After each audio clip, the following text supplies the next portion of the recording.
S2 ya. Nah, pembicara yang kedua ini Mbak Puspita, Mbak Nugrahini Puspitasari atau biasa dikenal dengan nama Mbak Ita. Beliau merupakan salah satu senior di Cognoscenti Consulting Group ya. Halo Mbak Ita. Bicara tetap kita nih kayaknya. Iya, Yang karena penonton sering juga sekali. udah Kayaknya udah hafal, nggak perlu saya akrab ya. bacakan, CV-nya sudah tahu. Kayak udah capek ya. Semoga nggak Penonton bosan ya hafal Mas sama Irfan, CV-nya Mbak nih Nisa. Ya, Iya, selamat siang Mas Irfan, Mbak Nisa. Selamat siang Kak Ita. Ya mungkin karena mungkin ada yang belum kenal ya Kak, jadi saya coba kenalkan terlebih dahulu. Jadi Kak Ita sendiri ini merupakan salah satu senior konsultan di CCG. Nah, beliau menempuh pendidikan S1 dan S2 di jurusan manajemen Institut Pertanian Bogor. Nah, karena beliau juga merupakan salah satu konsultan yang sudah senior, Mbak Puspita tentunya sudah banyak dalam beberapa proyek pendampingan perusahaan, baik itu organisasi lembaga pemerintah, daerah, BUMN, dan juga swasta. Nah, Kak Ita juga banyak terlibat dalam berbagai jenis proyek seperti pengembangan peta proses bisnis, penyusunan standar operasional prosedur, dan juga yang akan dibahas yang ini ya Mbak Ita, tentang evaluasi beban kinerja. Benar banget. Ya, nah untuk mempersingkat waktu ya, karena kayaknya ilmu dari beliau ini mahal sekali, jadi kita jangan buang-buang waktu. Langsung saja waktu dan tempat kami persilahkan kepada Mbak Ita. Silahkan. Baik, terima kasih Mas Irfan, Mbak Nisa nih bisa aja. Oke, saya izin share screen mungkin ya rekan-rekan. Apakah sudah terlihat? Nanti kalau jaringan saya Sudah. ada sedikit gangguan mungkin boleh dicolek ya. Oke, Siap. mungkin ada peserta yang sudah berapa ya? Udah 6 kali ini ada yang ikut selalu, mungkin semoga nggak bosan ya ketemunya saya lagi gitu ya. Oke, seperti yang tadi Mbak Sofi, mungkin rekan saya ini telah memaparkan bagaimana sih gitu ya Bapak dan Ibu melakukan pemetaan beban kerja gitu ya, beberapa kegunaannya, cara menghitungnya seperti apa. Nah, ternyata Bapak dan Ibu, ketika Bapak dan Ibu telah memahami dengan baik konsep ini gitu ya, konsep dasar yang mungkin nanti akan saya sharing gitu ke Bapak dan Ibu, mungkin sekitar 20-30 menit nanti ke depan gitu ya, semoga tidak bosan mendengarkan saya bercerita. Nah, di sini saya akan menunjukkan ternyata gitu kan, banyak banget nih yang bisa kita ambil ketika kita sudah memahami secara konsep gitu ya, secara praktik dari analisa beban kerja itu sendiri.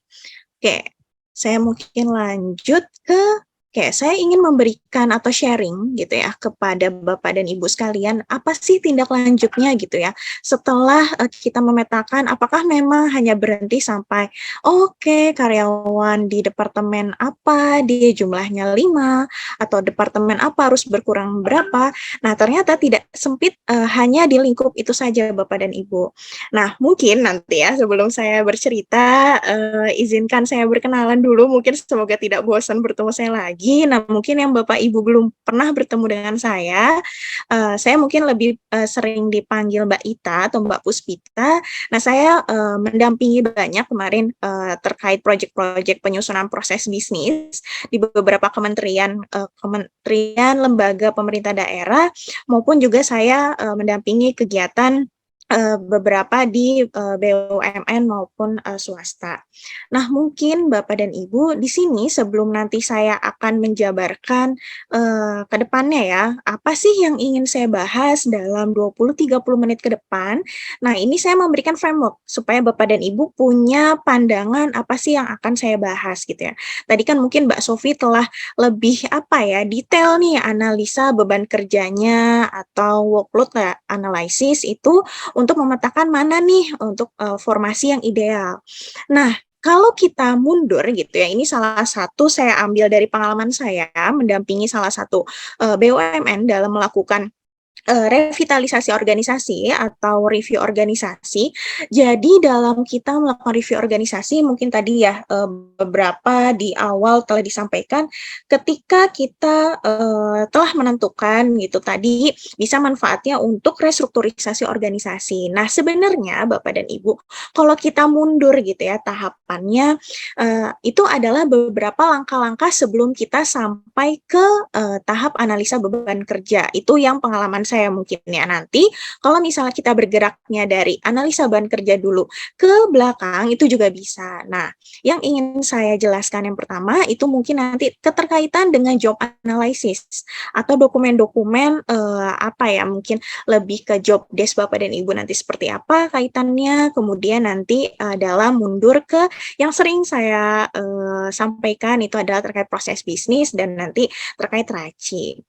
Oke, untuk kita supaya lebih masuk, nah tadi ya job analysis. Nah, job analysis ini apa sih ya Bapak dan Ibu? Jadi kalau kita berbicara job analysis itu adalah sebuah dokumen dokumen keutuhan ya. Jadi satu dokumen utuh yang di sini saya coba kalau analogikan seperti potong kue ya atau pizza. Jangan lapar ya Bapak dan Ibu. Di sini misalnya ada satu potongan terkait job description saya sebutkan, kemudian ada job specification dan ada job requirement yang akan diambil.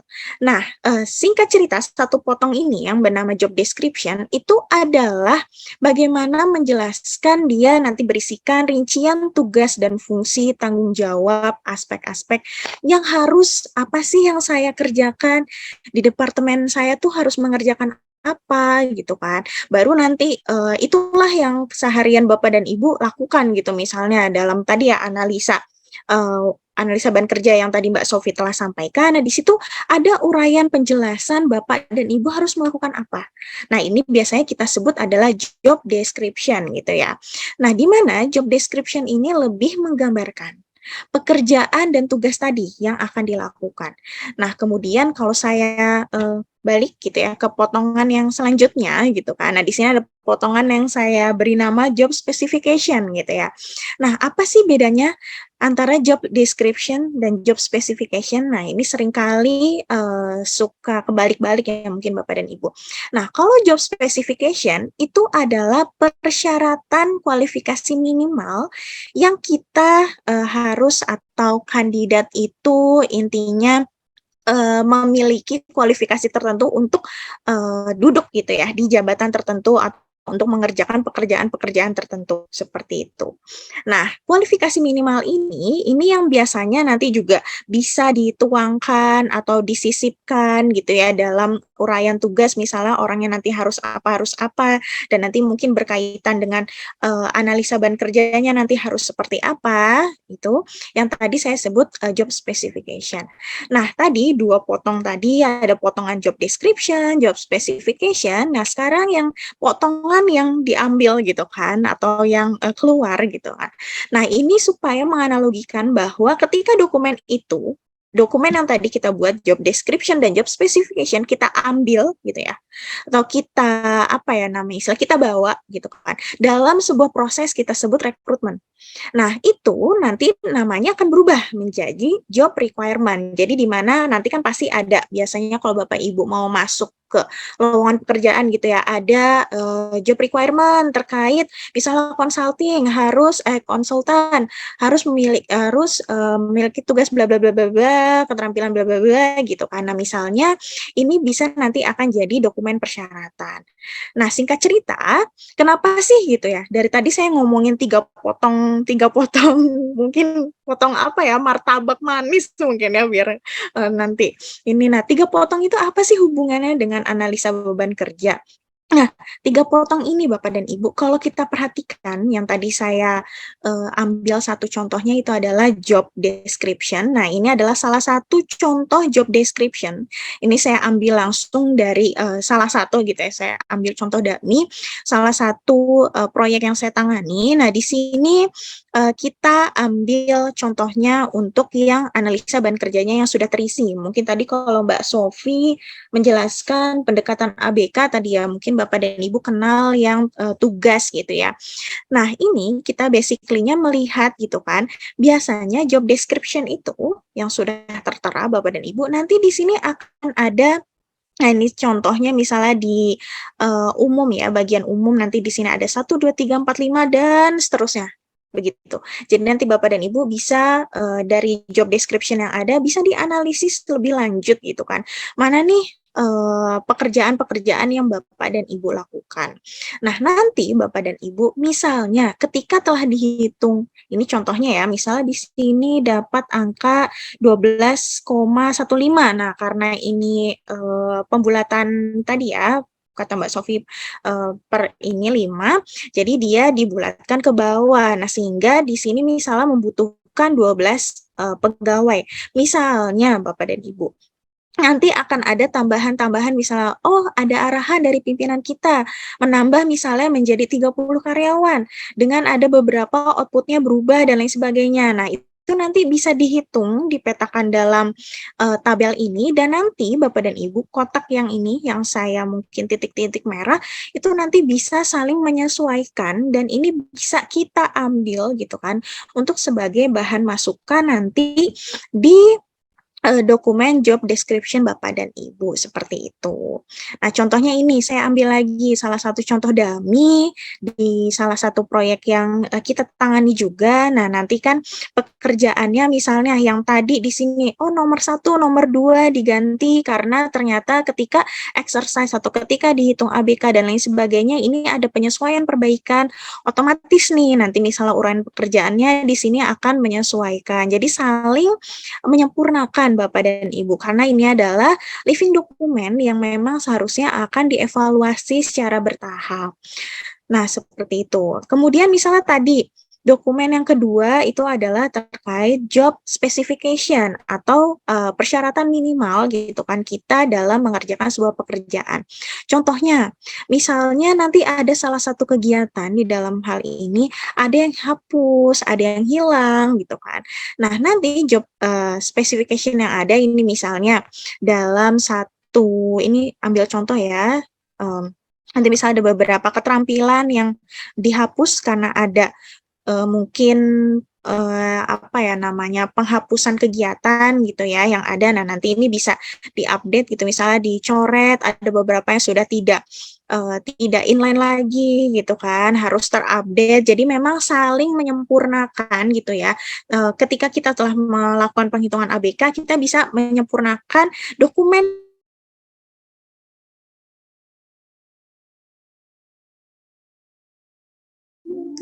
Sepertinya Mbak Ita terputus ya. Saya telah menyampaikan di awal terkait framework ya, framework yang tadi saya sampaikan itu adalah terkait proses bisnis. Nah, mungkin kenapa sih saya bicara proses bisnis itu? Nah, mungkin Bapak dan Ibu ada yang belum mengetahui ya proses bisnis. Jadi, singkat cerita, proses bisnis ini adalah nanti salah satu tools yang bisa membantu Bapak dan Ibu merekonstruksi atau menurunkan gitu kan. Ada dokumen-dokumen jangka panjang gitu. Misalnya contohnya di sebuah kementerian, Bapak dan Ibu pasti sudah tidak asing dengan dokumen Renstra atau RPJMD.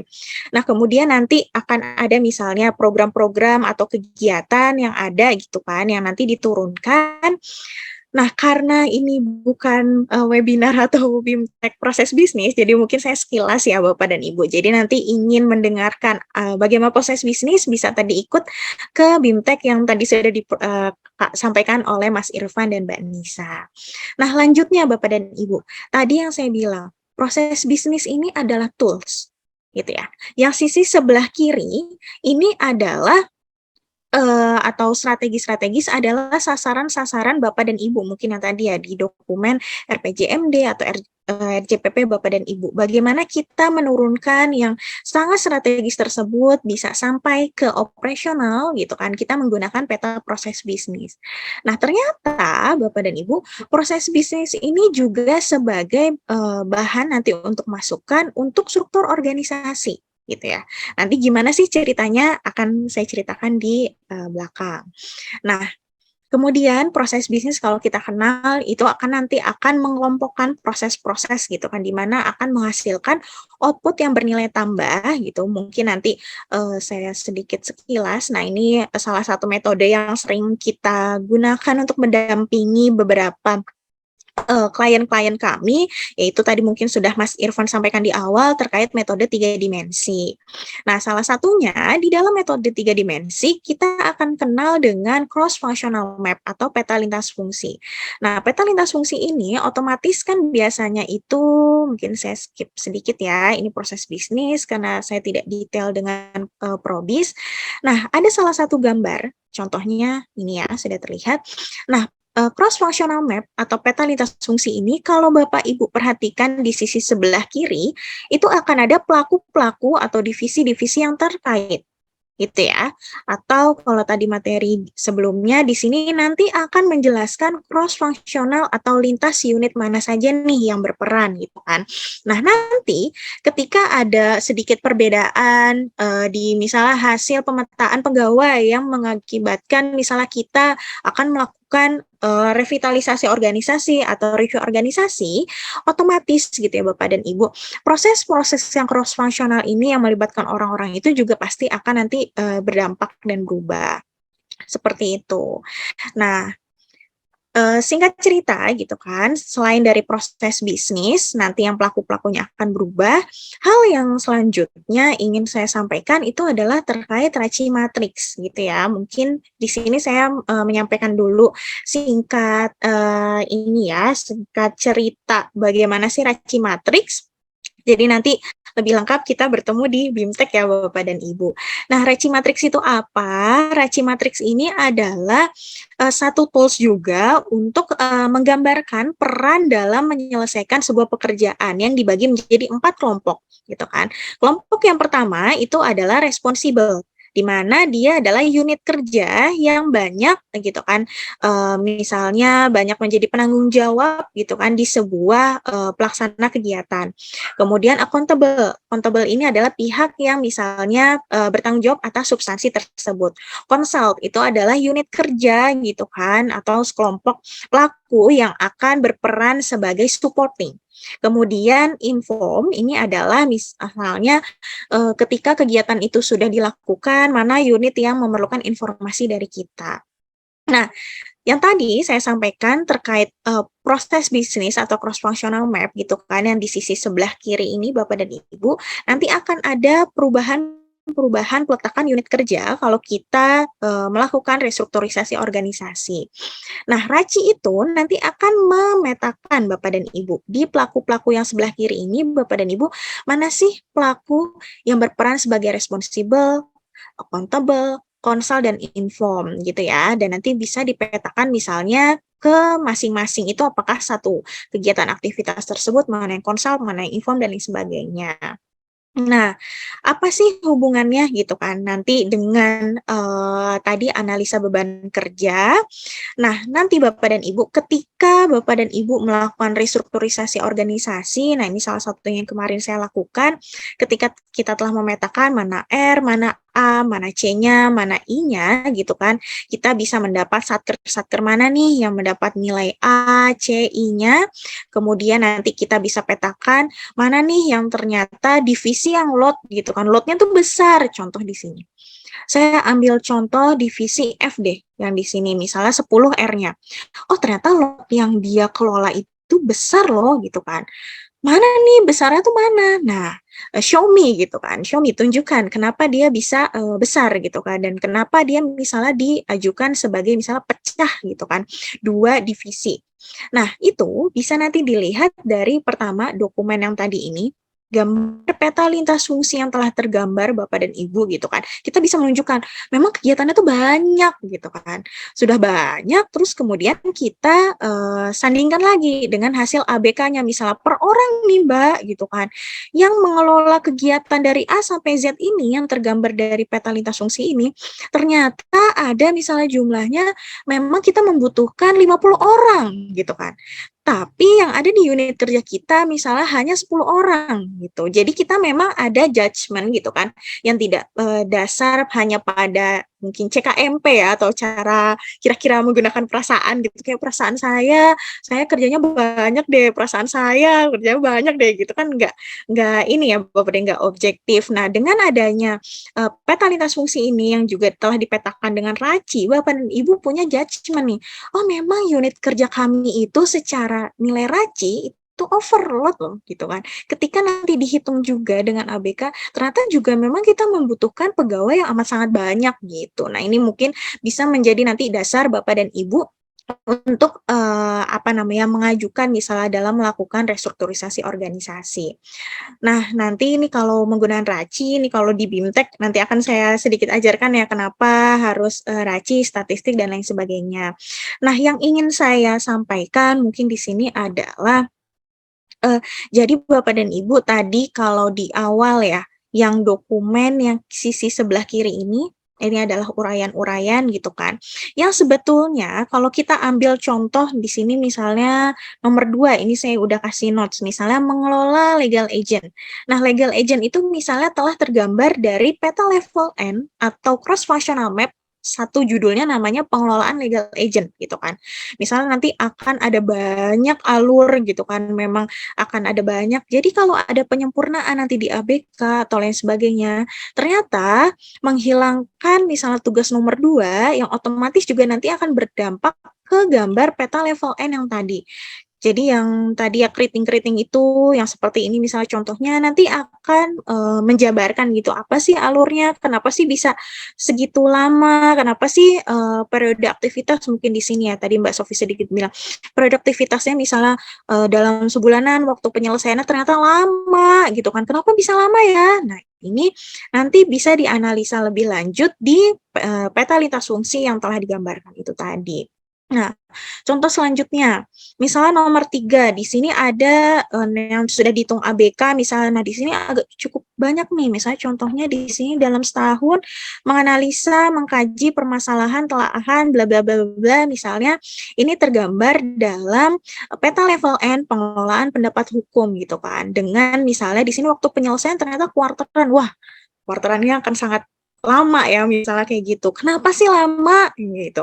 Nah, nanti Bapak dan Ibu bisa, menunjukkan gitu kan, memang dari gambar peta lintas fungsinya tuh lama, amat sangat panjang sehingga kita, output yang frekuensi yang kita lakukan itu juga banyak dan lain sebagainya. Nah, perbaikan-perbaikan ini Bapak dan Ibu yang tadi Bapak dan Ibu telah menghitung, itu ternyata amat sangat banyak manfaatnya, mulai tadi ya dari update, dokumen job analysis-nya, kemudian, proses bisnisnya, terkhusus adalah di gambar, peta level N-nya dalam hal ini yang ingin saya angkat. Oke. Nah, selanjutnya mungkin di sini akan saya sedikit berikan kesimpulan dan setelah kesimpulan nanti mungkin saya memberikan sedikit contoh Excel sedikit ya Bapak dan Ibu untuk nanti Bapak dan Ibu lebih, "Oh, apa ya selanjutnya ketika kita, telah memetakan, beban kerja." Nah, di sini saya berikan kesimpulan sedikit tadi ada materi yang saya sampaikan, itu yang pertama adalah sebagai bahan masukan dalam updating gitu kan tadi yang saya sampaikan. Kemudian yang kedua adalah sebagai bahan review dan pemberian rekomendasi formasi ideal karyawan untuk menjalankan proses bisnis saat ini. Di mana tadi yang saya jelaskan, proses bisnis itu bisa Bapak tunjukkan dengan gambar peta lintas fungsi atau cross functional map yang memang sudah tergambar saat ini. Gitu kan. Atau misalnya nanti ada beberapa perbaikan, itu juga dari peta level N-nya yang bisa digambarkan. Kemudian yang ketiga adalah sebagai bahan masukan dalam revitalisasi atau review organisasi gitu kan. Semua nanti dokumen ini bisa Bapak dan Ibu satu gitu kan, dokumen yang nanti untuk bahan review organisasi.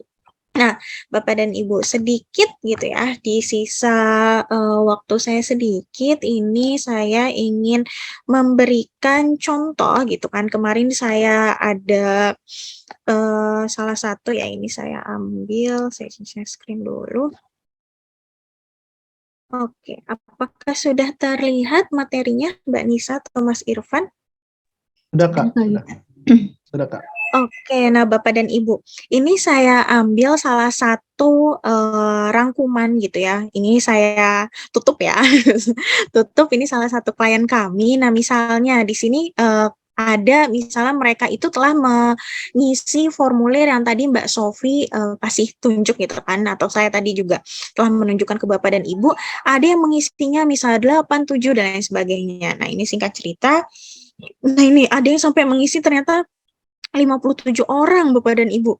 57.000, ada yang 3.000, kan nggak mungkin satu departemen 57.000. Pekerjaannya apa, kenapa sebanyak itu gitu ya.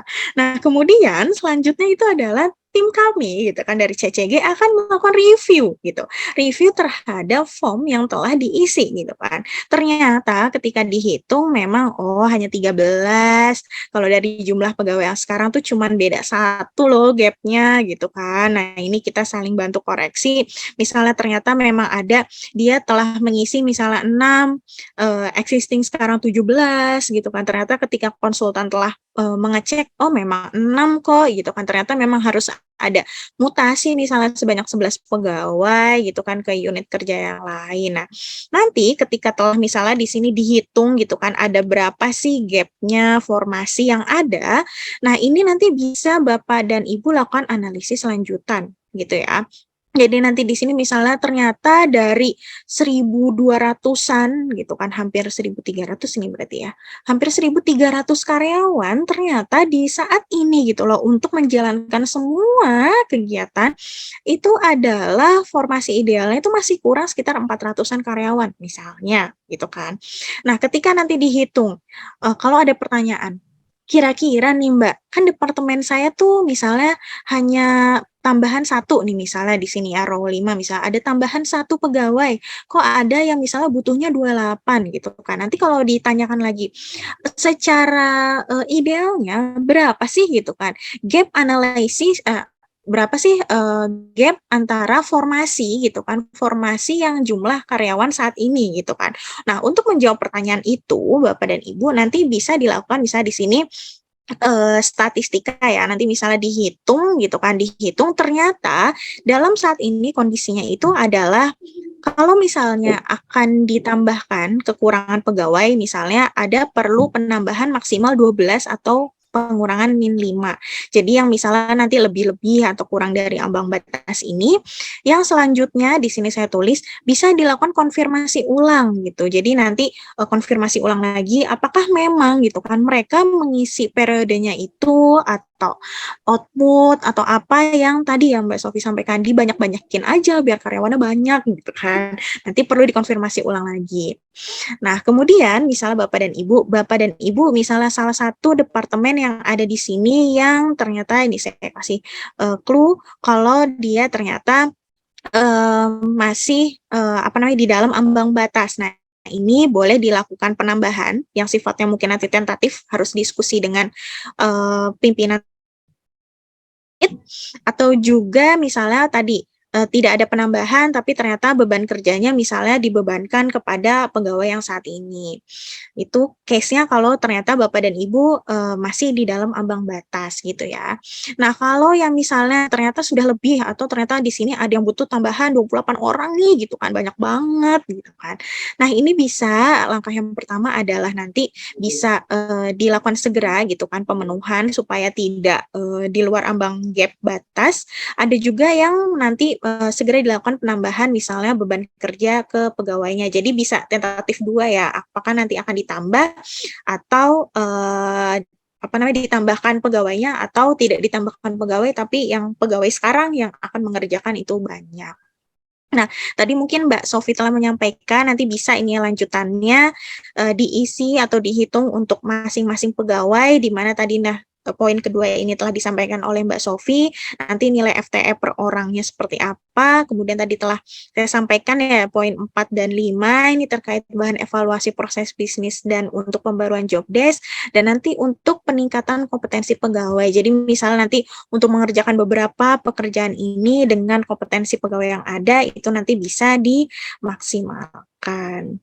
Mungkin itu sekilas ya Bapak dan Ibu cerita singkat dari saya, semoga tidak bosan gitu kan mendengarkan dongeng-dongeng dari saya. Nanti kita bisa diskusikan lebih lanjut. Dan untuk terkait proses bisnis atau RACI, ketika Bapak dan Ibu nanti ingin melakukan pendalaman, bisa ikut ke acara kami yang tadi telah disampaikan oleh Mas Irfan dan Mbak Nisa.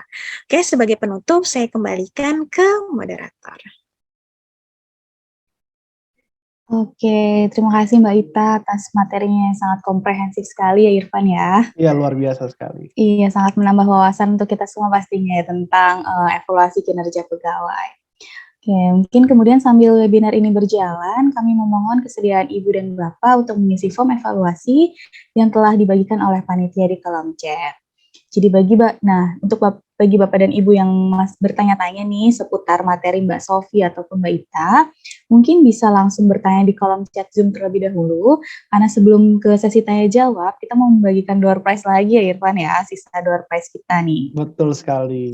Masih ada 2 lagi ya? Iya, benar banget. Teknisnya masih sama seperti tadi. Bagi Bapak dan Ibu yang ingin menjawab, bisa klik tombol raise hand. Jadi door prize-nya adalah buku pemetaan bisnis proses. Oke, mungkin kita langsung nih siap-siap Bapak dan Ibu klik tombol raise hand ya. Pertanyaan pertama, apa perbedaan job specification dengan job description? Nah, tadi di awal banget ya sama Mbak Ita tadi dibahas. Iya, Mbak Ita sempat bahas tuh di awal. Apa perbedaannya? Ayo Bapak Ibu yang tahu jawabannya bisa langsung raise hand.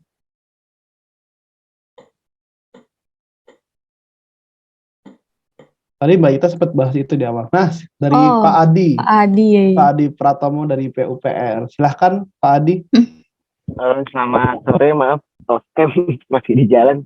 Oke, nggak apa-apa. Ya. Jadi kalau yang saya tangkap sih tadi perbedaan job description itu adalah dokumen ya yang akan menjelaskan uraian tugas atau kegiatan seseorang pada jabatan tertentu. Nah, kalau tadi yang job specification itu adalah dokumen yang menggambarkan kualifikasi kualifikasi orang yang akan menduduki jabatan tersebut gitu. Oke, gimana Mbak Ita? Apakah benar jawabannya? Oke, benar ya. Selamat benar Pak. Ya, selamat Pak Adi Pratomo dari PUPR, salah satu klien kita juga Irfan ya. Iya, betul sekali. Nanti dari panitia akan menghubungi ya Pak Adi ya. Iya, terima kasih. Iya, oke. Oke, mungkin diturunkan dulu raise hand-nya. Oke, kita lanjut lagi untuk pertanyaan kedua nih. Tadi kan ada nih RACI Matrix. Nah, apa sih bedanya nih unit kerja yang bersifat responsible atau R dengan consult atau C? Iya. Nah, silakan Pak Nur Hadi. Pak Nur Hadi Budi. Ya, kalau yang responsible itu unit yang bertanggung jawab, dia biasanya yang melakukan aktivitasnya. Sedangkan untuk konsultan itu pihak yang memberi masukan, berperan sebagai support biasanya ya, Mbak. Oke, benar ya Irfan ya? Ya, betul sekali Pak Nur Hadi. Oke, selamat kepada Pak Nur Hadi dan Pak Adi tadi ya dari PUPR ya, yang telah mendapatkan door prize-nya, yaitu dengan buku kami yang berjudul Pemetaan Bisnis Proses. Nanti akan ada panitia kami yang menghubungi Bapak-Bapak. Nah, untuk Bapak dan Ibu yang belum mendapatkan door prize, jangan berkecil hati, karena bisa mendapatkan buku kami di e-commerce official kami yang tertera di layar. Nah ini, atau mungkin nanti di webinar selanjutnya ya, bisa mendapatkan door prize kita dengan judul buku kita yang lainnya. Oke, Irfan. Oke, baik. Mari kita masuk ke sesi terakhir dari webinar pada sore hari ini, yaitu adalah sesi tanya jawab ya Bapak Ibu. Yang udah ditunggu-tunggu ya. Karena kan penasaran nih, ingin bertanya kepada pemateri. Nah, bagi Bapak Ibu sekalian yang ingin bertanya kepada pemateri, bisa langsung raise hand. Nah, nanti setelah dipersilahkan oleh saya ataupun Kanisa, bisa langsung menanyakan pertanyaan seperti itu. Nah, nantinya sesi tanya jawab ini akan dibuka beberapa sesi, di mana satu sesi ini akan terdiri dari 3 pertanyaan. Oh ya, sebelum saya serahkan kepada Bapak Ibu sekalian untuk bertanya, saya izin mengingatkan bahwa pertanyaan yang ditanyakan itu sebisa mungkin singkat, padat, dan jelas. Dan kalau bisa 1 pertanyaan saja, boleh ke Mbak Ita, boleh ke Mbak Sofi, atau boleh ke dua-duanya, seperti itu, agar nantinya bisa berbagi dengan yang lain. Karena keterbatasan waktu juga ya kan Nisa ya. Iya benar banget. Oke, Biar baik. Bapak Ibu sekalian yang ingin bertanya mungkin bisa raise hand. Kami persilahkan.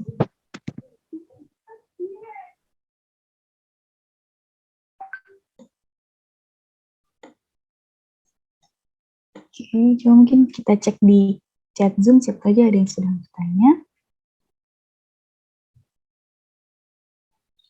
Atau Bapak Ibu yang mungkin sedang susah sinyal atau jalan mungkin bisa tanya melalui chat Zoom juga tidak apa-apa. Nanti kami bantu bacakan.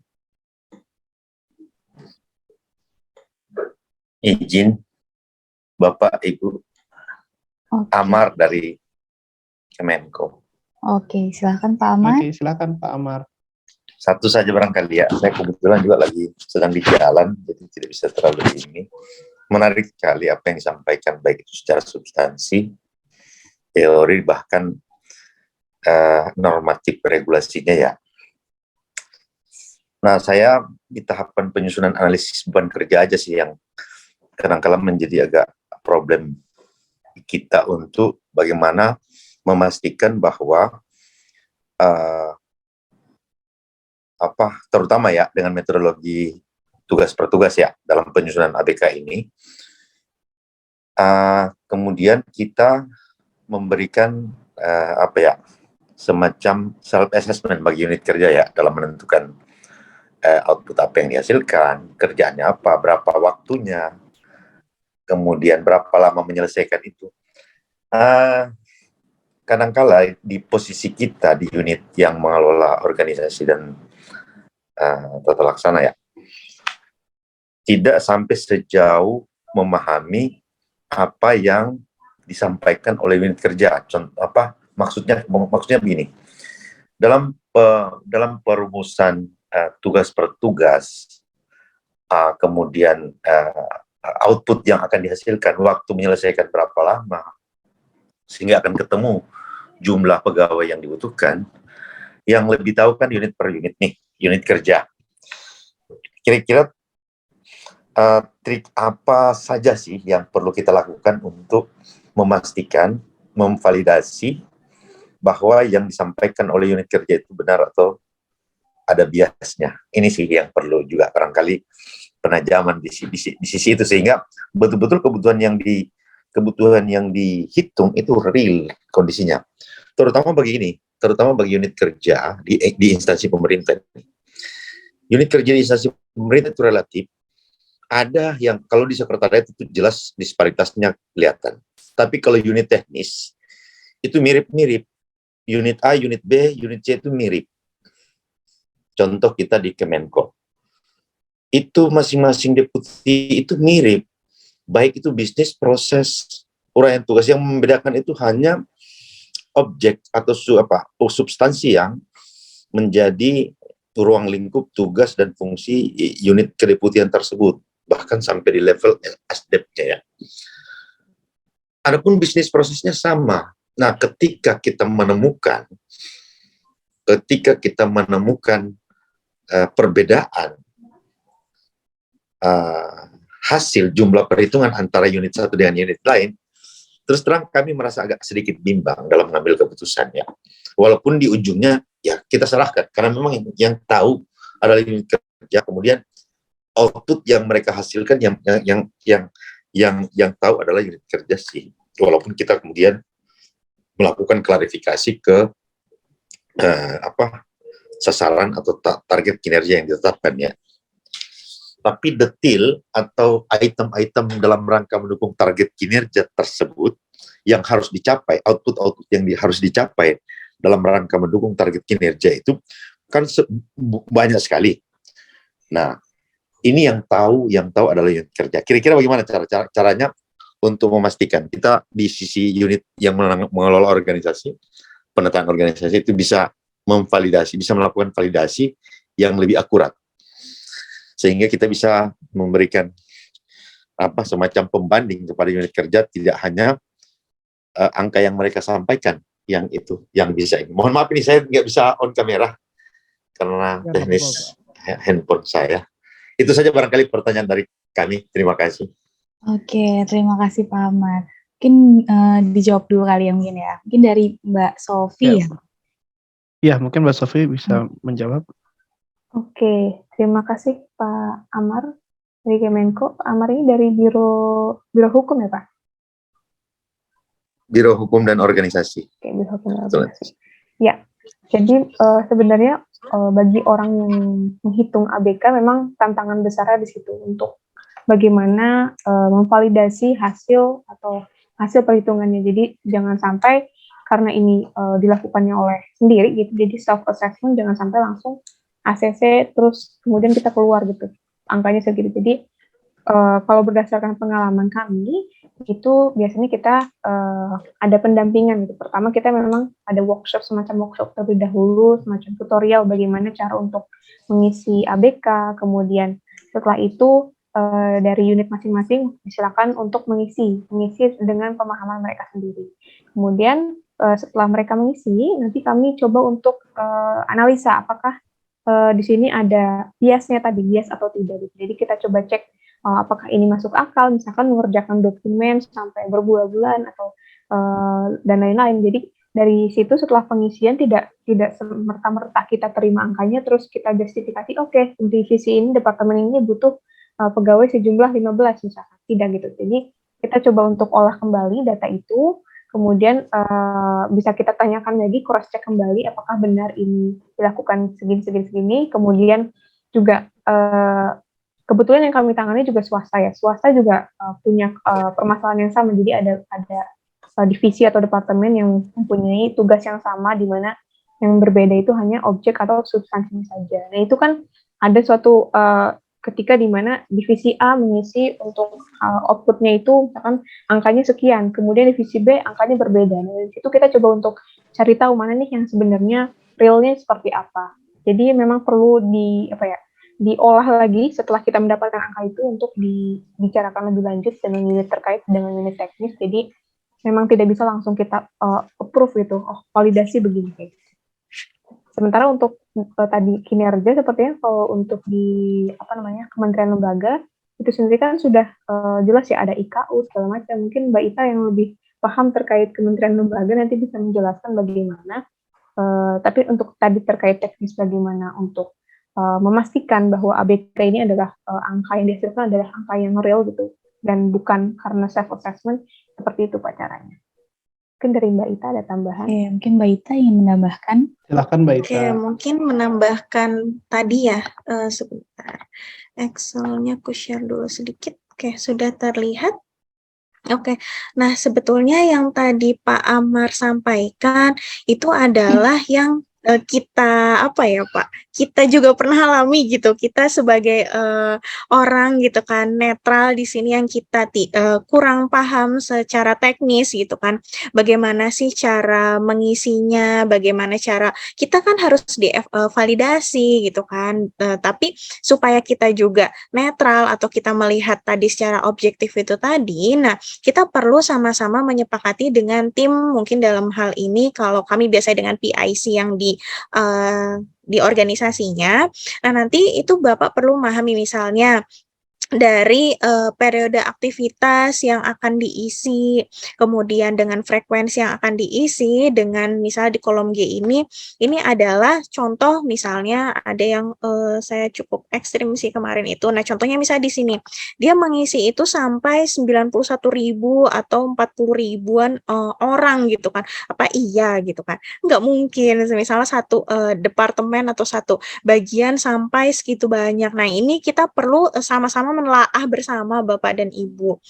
Nah, kita cara menelaahnya adalah melihat apakah biasanya kan kita minta clue gitu kan untuk mengisi, apakah ada di kolom keterangan, misalnya sebetulnya yang dia kerjakan itu adalah misalnya melakukan monitoring sebanyak 2 kali setiap bulan dan lain sebagainya. Nah, ini suka ketuker-tuker nih Bapak dan Ibu, mana yang diisinya misal periode aktivitas yang menjadi waktu penyelesaian, mana yang waktu penyelesaian menjadi periode aktivitas. Nah, itu sebetulnya yang bisa kita gawangkan atau kita highlight highlight sebagai orang untuk kita menganalisa apakah memang iya angkanya itu make sense gitu ya, apakah iya angkanya itu memang real. Nah, biasanya ada beberapa yang memang tidak kita utak-atik itu, misal frekuensi atau output gitu kan. Nah, output itu yang perlu nanti kita harus klarifikasi dengan unit kerja langsung.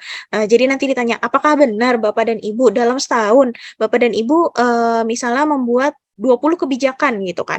Apakah sebetulnya 20 kebijakan itu setahun, misalnya dia ngisinya bulanan 20 gitu kan. Apa iya dalam satu bulan tuh 20 kebijakan, atau sebetulnya dalam satu bulan itu waktu pengerjaannya gitu. Jadi perlu beberapa klarifikasi atas angka yang ada, nanti bisa di-highlight.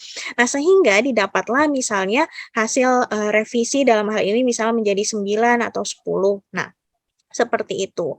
Mungkin kembali lagi ke sedikit tadi materi ya di sini. Kalau karena kebetulan yang saya tangani juga dari swasta ya, mungkin Bapak dan Ibu secara apa ya namanya, nanti perhitungannya seperti apa, memang yang menjadi titik krusial gitu kan biasanya dari sebuah perhitungan beban kerja itu adalah terletak di misalnya periode aktivitas dengan frekuensi gitu kan. Kemudian nanti yang akan misalnya akan membuat rumusannya akan berubah gitu kan. Nah, biasanya Bapak dan Ibu di kementerian-kementerian juga itu kan ada ya, misalnya satuan hasil kerjanya, atau biasa di SOP Bapak dan Ibu outputnya apa, laporan misalnya, atau misalnya kebijakan, atau misalnya berupa kegiatan misalnya kajian hukum gitu kan, atau apa. Nah, itu nanti bisa dilihat lagi dari SOP yang ada saat ini gitu. Apakah memang iya nggak sih yang dia tuliskan ini sebetulnya dia hanya banyak-banyakin aja nih, sebetulnya ini hanya satu output yang sama. Nah, itu nanti bisa Bapak cross check lagi ke sana. Jadi dari periode aktivitasnya nanti juga Bapak cek gitu kan, apakah memang secara hukum atau secara peraturan perundang-undangan yang ada gitu kan, sebuah aktivitas tersebut akan misalnya dilakukan selama berapa bulan atau berapa tahun, itu nanti bisa Bapak cross check lagi. Nah, terkait waktu penyelesaian, memang ini menjadi salah satu seninya gitu ya Bapak dan Ibu dalam mengukur apakah iya gitu kan satu orang mengerjakan itu sebanyak misalnya satu hari dengan berapa menit. Belum tentu saya mengerjakan nanti sama dengan Mbak Sofi, belum tentu sama dengan Mas Irfan atau sama dengan Mbak Nisa. Nah, tadi yang mungkin clue-nya Mbak Sofi telah sampaikan adalah kita mengambil karyawan yang above gitu kan. Jadi dia dilihat standarnya ini memang ideal untuk kita jadikan patokan standar untuk menyelesaikan gitu kan. Ada misalnya di satu biro dia mengerjakannya tuh cuman 10 menit, cuman 5 menit, atau cuma satu hari, ada yang bisa lama gitu kan. Nah, itu kita butuh judgement di situ Bapak dan Ibu. Nah, inilah perlunya kebijakan nanti dari tim gitu kan yang sebagai nanti validatornya. Kemudian nanti di frekuensi ini nanti bisa dicek lagi, misalnya memang apakah peraturannya memang dia mengelola berapa unit kerja, atau memang peraturannya dia harus melakukan kajian misalnya beberapa dokumen hukum berapa banyak gitu kan. Nah, itu nanti bisa kembali lagi. Jadi memang triknya ini adalah seninya itu kembali lagi ke kebijakan dari kitanya gitu kan, yang akan membuat satu standar. Dan jangan lupa itu tadi mungkin ada beberapa kaidah-kaidah peraturan ya, mungkin yang nanti misalnya dalam satu hari atau satu tahun gitu kan, berapa sih total hari kerjanya, berapa sih yang diizinkan oleh misalnya peraturan untuk misalnya waktu borosnya. Ada yang di sini misalnya kita menggunakan 70%, ada yang menggunakan 80%. Itu kan nanti kembali lagi ke peraturan yang dianut oleh setiap instansi itu. Jadi kan nanti akan berbeda di situ. Jadi nanti ketika akan berubah berapa ininya, rumusnya akan berubah dan nanti otomatis akan berubah. Mungkin itu tambahan sedikit dari saya ya. Mungkin saya lebih ke sharing pengalaman nih Bapak dan Ibu. Pengalaman yang kemarin saya lakukan untuk salah satu BUMN swasta gitu. Oke, terima kasih sudah sangat jelas sepertinya ya. Kemudian gimana Pak Amar, apakah masih ada yang ditanyakan? Pak sudah sangat jelas? Cukup, Bu Nisa. Oke. Terima kasih. Ya, baik, sama-sama Pak Amar. Sama-sama. Baik, Bapak Ibu sekalian, Sama-sama. ada lagi yang ingin bertanya, silahkan bisa raise hand atau chat di kolom chat Zoom.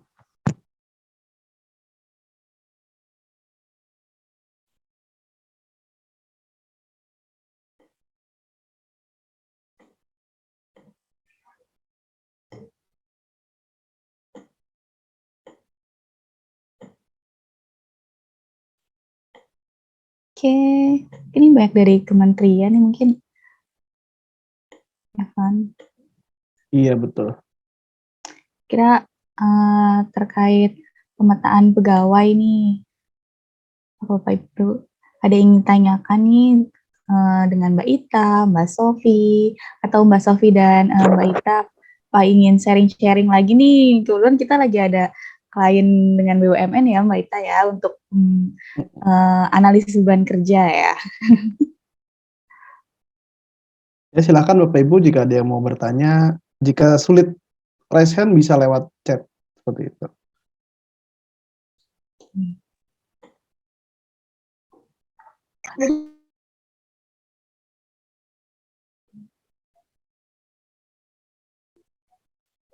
Ya, silahkan Pak Sony Iskandar. Oke, Pak Sony.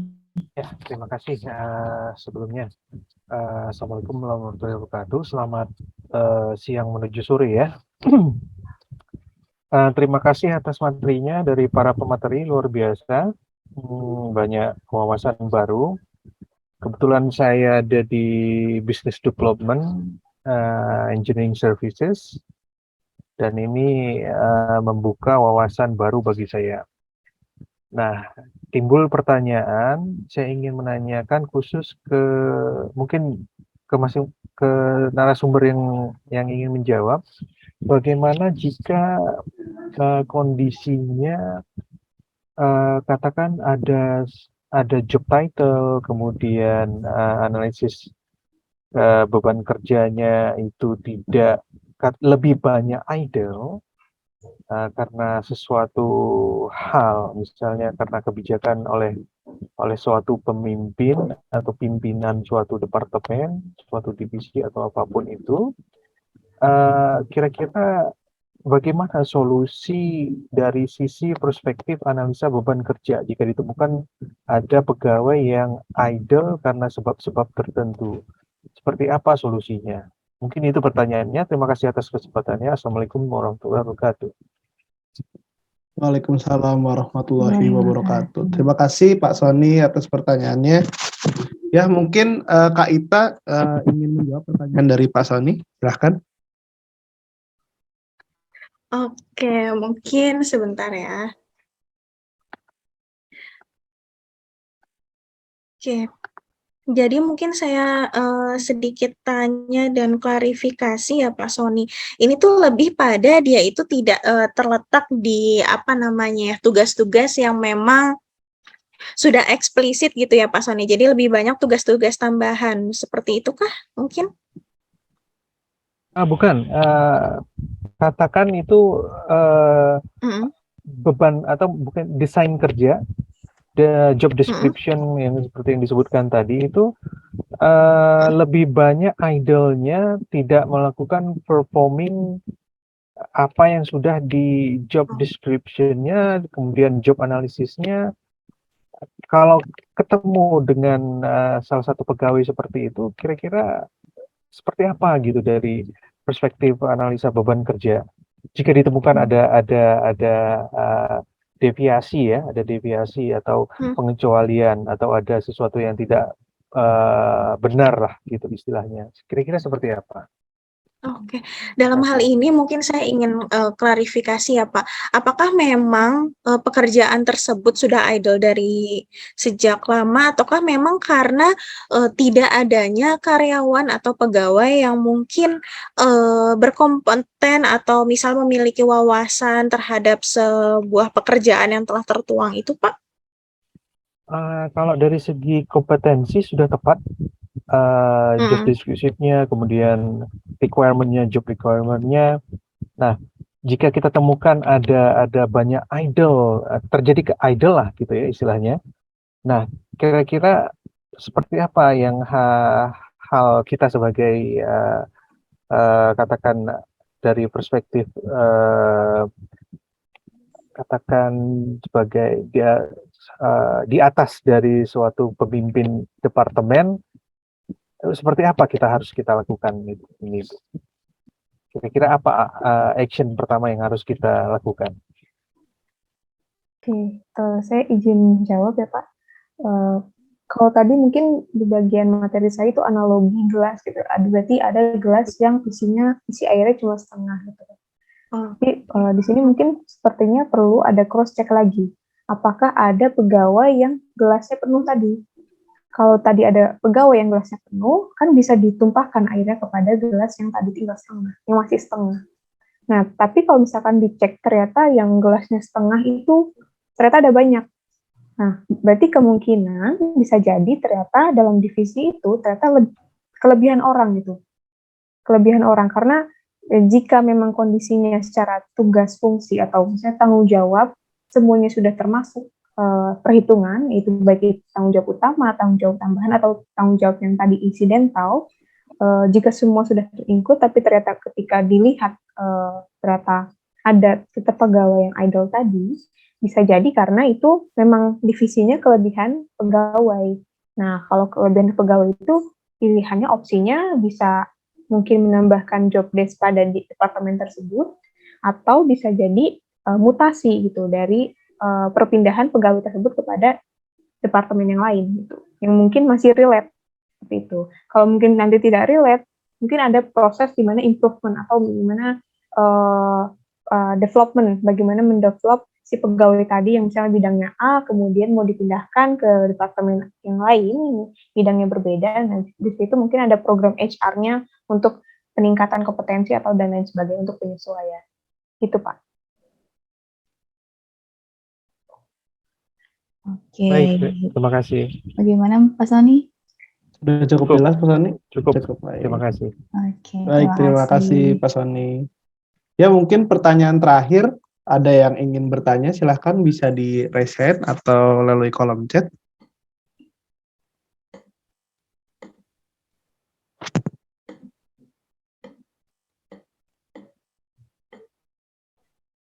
Silakan Bapak Ibu, ini kesempatan terakhir loh untuk bertanya terkait sesi analisis beban kinerja ini. Kalau boleh satu lagi sambil menunggu yang lain. Oh, boleh Pak, silakan. Saya tertarik tadi dengan dasar atau bisnis proses dijadikan acuan dalam penyusunan beban kerja ya, terutama yang level N. Yang dimaksud level N itu udah level SOP ya, atau gimana? Karena item per item itu muncul di level SOP sih. Yang dimaksudkan level N tadi itu dengan SOP sama barangkali ya.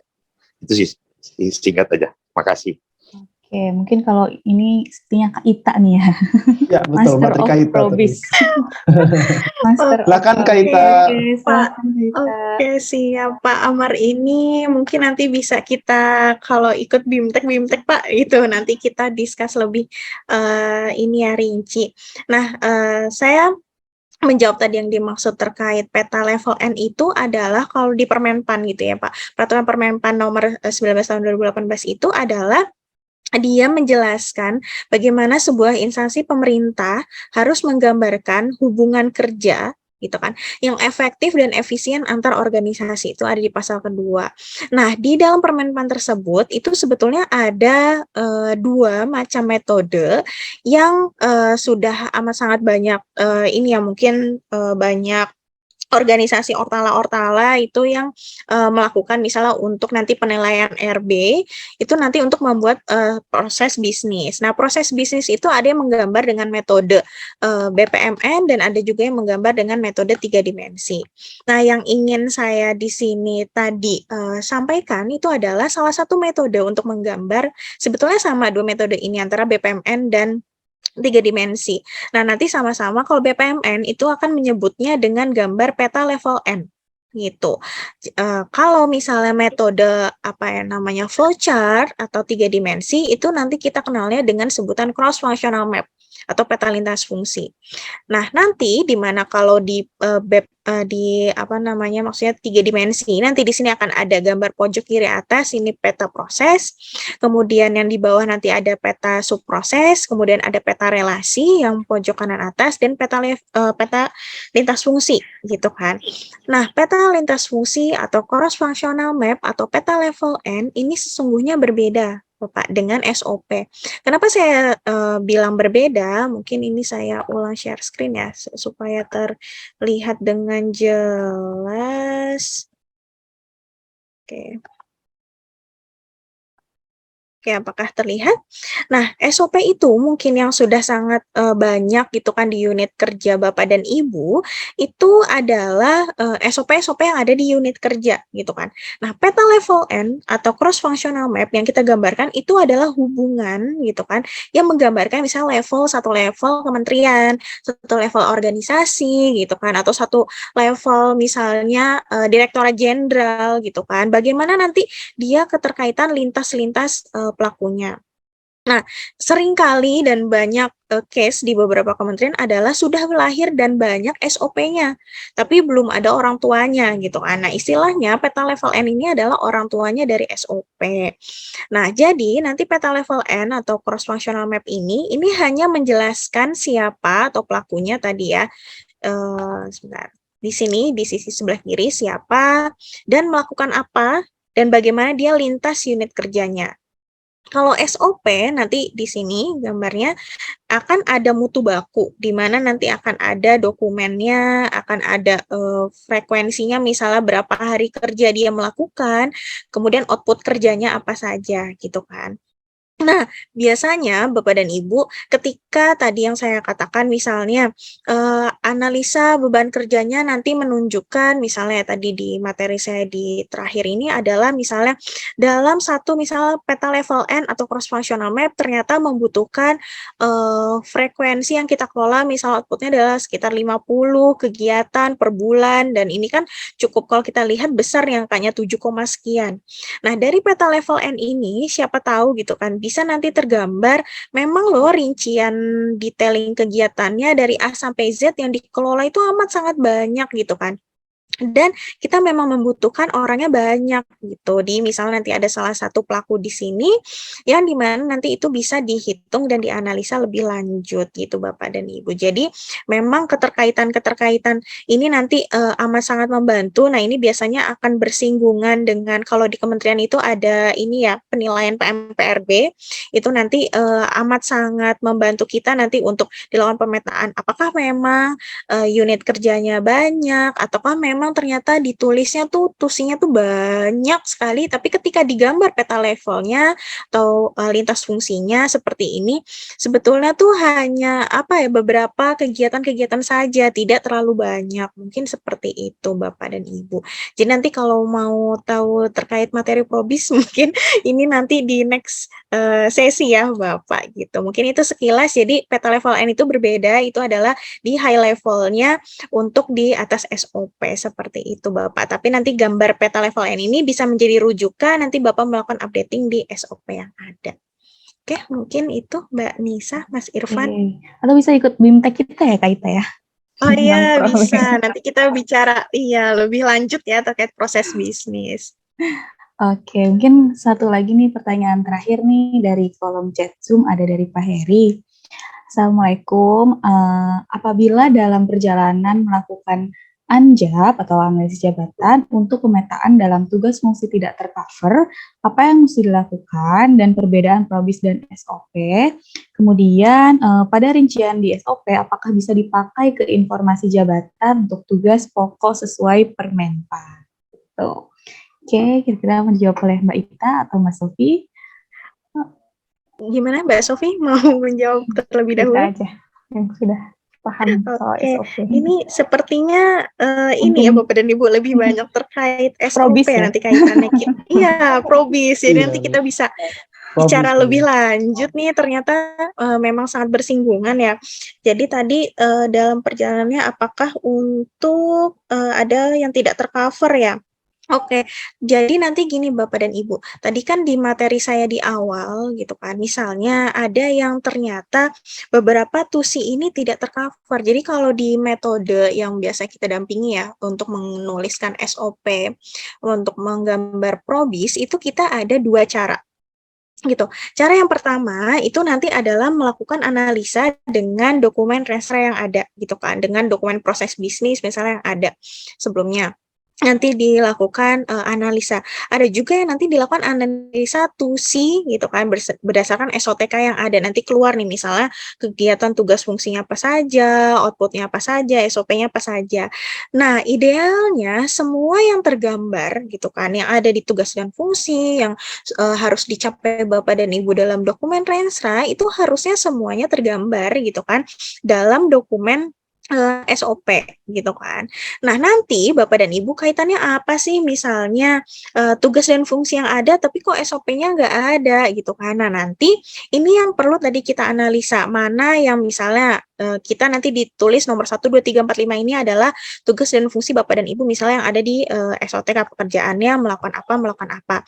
Nanti kan kemudian kita analisa gitu kan, dihitung misalnya ABK-nya dan lain sebagainya misalnya sudah settle gitu kan terkait tugas dan fungsinya. Nah, nanti itu kita analisa lebih lanjut, itu nanti mungkin di sesi BIMTEK ya Bapak. Itu nanti saya ajarkan biasanya ada cara kita menganalisa dari tugas dan fungsi yang ada, apa saja nih SOP yang memang kita perlukan, apa saja nih yang harus ada kegiatannya dalam Probis gitu kan. Nanti semua tercermin dalam Probis. Jadi, semua uraian tugas tanggung jawab Bapak dan Ibu ini nanti tercermin dalam satu dokumen gitu kan, dokumen yang tadi saya bilang proses bisnis ini yang istilahnya kayak dispensernya dari Rensra atau JPP. Nah, ini saya mungkin next. Nah, nanti ada contohnya tadi di sisi sebelah kiri atas. Nah, nanti proses bisnis itu gitu ya. Proses bisnis itu adalah dia memfolder-folderkan seluruh kegiatan yang ada gitu. Jadi nanti seluruh kegiatan yang ada SOP-nya, yang biasanya sekarang belum ada, nanti tiba-tiba, oh ya kita harus ada kegiatan ini loh, itu semua pasti tercapture di dalam helikopter view-nya proses bisnis gitu. Bedanya apa? Proses bisnis dan SOP, proses bisnis itu adalah lebih kepada kalau kita punya high level dokumen gitu kan, satu pedoman ketika Bapak dan Ibu misalnya baru membeli kulkas baru gitu kan, gimana nih cara menggunakannya gitu kan. Jadi misalnya Bapak dan Ibu baru duduk di sebuah instansi organisasi, instansi pemerintah gitu kan, bagaimana nih saya mengerjakan pekerjaan-pekerjaan ini harus seperti apa. Nah, itu semua tergambar di dokumen proses bisnis. Nah, nanti proses bisnis itu kalau dengan metode 3 dimensi ya, ada 4 gambar dan puncaknya adalah tadi yang saya jelaskan, peta lintas fungsi. Nah, nanti peta lintas fungsi ini yang bisa menjadi benchmarking di SOP yang akan tergambarkan seperti itu. Jadi memang yang menjadi rumah atau orang tua gitu ya dari SOP yang ada saat ini itu lebih tergambar di proses bisnis. Seperti itu Bapak dan Ibu. Jadi proses bisnis SOP itu lebih ke menjelaskan bagaimana tugas dan fungsi yang kita gitu kan sebagai pemangku jabatan, kita melakukannya seperti apa, tahapannya seperti apa, pihak-pihak pelakunya seperti apa, batas waktunya nanti seperti apa. Gitu. Tapi kalau tadi terkait analisa jabatan gitu kan, itu adalah kita lebih menggambarkan uraian tugas dan fungsi kita sebagai di sebuah satu unit kerja gitu kan. Nanti kita hitung nih, oh satu periodenya berapa, frekuensinya dari misalnya kita telah melakukan SOP itu misalnya berapa lama waktunya. Jadi lebih ke orang yang akan mengerjakan proses bisnis dan SOP tersebut. Gitu ya. Tapi kalau proses bisnis dan SOP itu adalah tata cara Bapak dan Ibu mengerjakan seluruh uraian tugas dan tanggung jawab yang sudah didefinisikan gitu kan oleh misalnya sudah didefinisikan baik oleh di sebuah instansi pemerintah atau misalnya di swasta gitu kan, organisasi seperti itu. Jadi memang ada dua ya yang perbedaannya, yang satu bagaimana kita cara mengerjakan aktivitasnya, yang satu gitu kan kita mau menghitung formasinya tuh butuh berapa sih untuk ngerjain semuanya gitu tadi. Mungkin itu ya sedikit irisan Bapak dan Ibu. Nanti kalau ingin cerita proses ini akan sangat panjang, jadi supaya tidak ngantuk dengan saya mungkin saya cukupkan Mbak Nisa, Mas Irfan. Oke, terima kasih Kak Ita, sangat komprehensif sekali ya jawabannya. Terima kasih Kak Ita, luar biasa. Master of Probis. Terima kasih. Oke, Wah Heri, terima kasih. Oke, Irfan, sepertinya waktu tanya jawab sudah habis ya Irfan ya? Iya, betul sekali. Iya, jadi bagi Bapak dan Ibu yang belum sempat bertanya, bisa disimpan dulu pertanyaannya untuk di webinar kita yang selanjutnya. Jadi mungkin saya ingatkan kembali bahwa Cognoscenti webinar akan dilakukan setiap bulan dengan tema yang berbeda-beda. Jadi bagi Bapak dan Ibu yang memiliki saran terkait dengan tema webinar kita yang selanjutnya bisa disampaikan melalui form evaluasi pada link yang tertera di kolom chat Zoom yang sudah dibagikan oleh panitia. Jangan lupa Oke, ya, Irfan. Bapak Ibu untuk bisa diisi form evaluasinya dan Iya. ya sekedar mengingatkan kembali bahwa CCG juga menyelenggarakan BIMTEK atau bimbingan teknis publik. Nah, yang tadi sudah dibahas tuh tentang proses bisnis dan lain sebagainya, itu akan lebih detail dibahas di BIMTEK ini. Nah, jadi bagi Bapak Ibu sekalian yang memang tertarik untuk bergabung di bimbingan teknis publik yang diselenggarakan oleh CCG, kami akan menyelenggarakan BIMTEK publik pada tanggal 28 sampai 30 September di Bandung. Nah, bagi Bapak Ibu yang berminat, silahkan bisa mengisi link yang sudah dibagikan panitia di chat Zoom atau bisa menghubungi kontak yang ada di dalam layar ataupun bisa mengunjungi website kami di www.ccg.co.id. Oke, Irfan, benar banget. Nah, tadi kan banyak banget tuh yang penasaran sama Probis ya, pas banget Iya, ya itu sama kita ya. bakal dikulik abis di BIMTEK tuh. Nah, jangan lupa ya Bapak Ibu ya, 28 sampai 30 September ya. Nanti ketemu kita lagi ya, Irfan Ya, ya. betul sekali. Oke, sepertinya sudah di penghujung acara nih ya. Namun sebelum kita menutup acara, mungkin ada baiknya kita berfoto bersama dulu nih dengan semua Bapak dan Ibu yang sudah hadir. Oke, mungkin untuk Bapak dan Ibu mohon kesediaannya untuk mengaktifkan kamera karena kita akan mendokumentasikan, nanti akan ada di sosmed kita, Irfan ya. Ya, betul. Siapkan senyum termanis Bapak dan Ibu sekalian. Oke, mungkin untuk Mbak Najia nanti bisa dibantu, mungkin untuk spotlight-nya. Like-nya bisa dicabut dulu mungkin dari bisa teman-teman dinonaktifkan dulu pada panitia.